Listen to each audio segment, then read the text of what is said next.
నేను 2014 నవంబర్ నుంచి 15 డిసెంబర్ వరకు మహబాద్ డిఎస్పిగా సర్వీస్ చేయడం జరిగింది. ఆ టైంలో ఈ మహబాద్ ప్రాంతం నుంచి ఇక్కడ ప్రజల నుంచి బాగా అటాచ్మెంట్ పెరిగి బాగా దగ్గరైనాం. అప్పట్లో మేము తీసుకున్న ప్రతి కార్యక్రమం కూడా విజయవంతం కావడంలో ఇక్కడ ప్రజల సహకారం, ప్రత్యేకించి యూత్ తోడ్పాటు మాకు బాగుండింది ఆ రోజుల్లో. ఆ క్రమంలో మేము చేసే పనులలో ముఖ్యంగా గుడంబ నివారణ. మహబాద్ ప్రాంతంలో గుడంబ ఉండకూడదని చెప్పి మేమేదే పట్టుదలతో ముందుకు పోయినామో ఆనాడున్న వివిధ డిపార్ట్మెంట్ల ప్రభుత్వ అధికారులు, విద్యార్థులు, ఉపాధ్యాయులు, ఐకేపీ మహిళలు, అన్ని ప్రాంతాల్లో ఉన్న యువత మాకు తోడ్పాటు అందించి గుడంబ నివారణకు దోహదం చేసినారు. మొత్తం తెలంగాణ రాష్ట్రంలో గుడంబ నివారణ చేసి గుడంబ రహిత డివిజన్గా మహబాద్ని మొదటి స్థానంలో నిలిపిన ప్రజలు ఇక్కడంతా.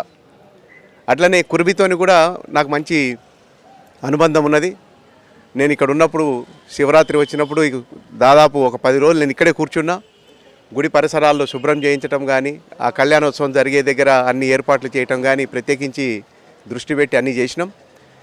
కాబట్టి ఇక్కడ ప్రాంతానికి నాకు ఒక అనుబంధం ఏర్పడి ఉన్నది.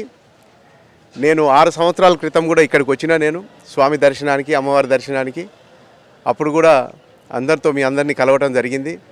మళ్ళీ 6 ఇయర్స్ తర్వాత ఈరోజు వచ్చిన పూజా కార్యక్రమాలు అన్నీ అయిపోయినాయి. మిమ్మల్ని అందరినీ కలవటం కూడా చాలా సంతోషంగా ఉంది. మహబాద్ ప్రాంతం అంటే ఒక మంచి చైతన్యం ఉన్న ప్రాంతం. ప్రజలలో అర్థం చేసుకునే గుణం ఉన్నది.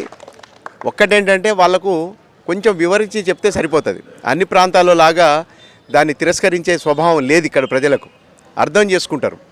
అట్లా అర్థం చేసుకుంటారు కాబట్టి ఆ 13 నెలల్లో మేము ఎన్ని కార్యక్రమాలు తీసుకున్నామో మొత్తం డివిజన్ పరంగా ప్రతి కార్యక్రమం విజయవంతమైంది. అదేవిధంగా నెల్లికూదురు ప్రాంతంలో మేము కాకతీయుల గొలుసుకొట్టు చెరువు మిషన్ కాకతీయ అది తీసుకున్నప్పుడు అసలు ఆ ప్రాంత ప్రజలైతే మనకు సినిమాలలో కనిపిస్తుంది.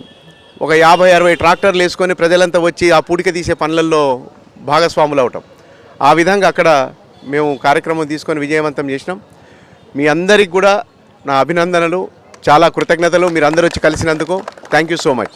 ర్యాలీ యొక్క ప్రాధాన్యత మరియు మీ రాజకీయ ఆరోగ్యం ఎప్పుడు ఉందని అనుకోవచ్చు? ర్యాలీలు ఏం లేవు.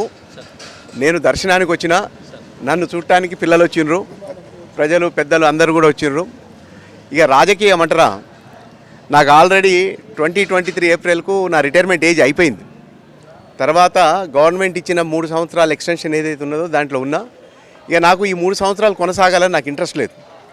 నేను లాస్ట్ ఇయర్ జూన్లోనే నేను వాలంటీర్ రిటైర్మెంట్కి పెట్టుకున్నా, కానీ ఇక అప్పుడు నాకు రాలేదు. మళ్ళీ కూడా అప్లై చేసిన. ఇక రాజకీయం అంటారా, రిటైర్మెంట్ వచ్చిన తర్వాత అప్పుడు మళ్ళీ ఏదో ఒక పని చేయాలి కదా.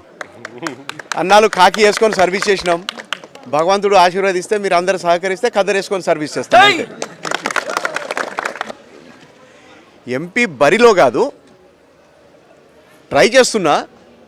అడగటం నా పని, ఇవ్వటం వాళ్ళ ఇష్టం. ఏ పార్టీ నుంచి సార్? కాంగ్రెస్ నుంచి కాంగ్రెస్ పార్టీ నుంచి ఎంపీ సీట్ కోసం మీరు అభ్యర్థిస్తున్నారా? అభ్యర్థిగా అడుగుతున్నా నేను. అది అడగటానికి ముందు ఏంటంటే నాకు ప్రభుత్వం నుంచి నాకు విడుదల కావాలి. నేను దీని నుంచి బయటికి రావాలి కదా. కాకి డ్రెస్ వేసుకొని రాజకీయాలు మాట్లాడటానికి వీలుండదు. కాకపోతే ప్రయత్నం చేస్తున్నా. ఒకవేళ నాకు వాలంటీర్ రిటైర్మెంట్ కనుక వచ్చేసి ఉంటే డెఫినెట్గా టికెట్ ఇస్తే వస్తా.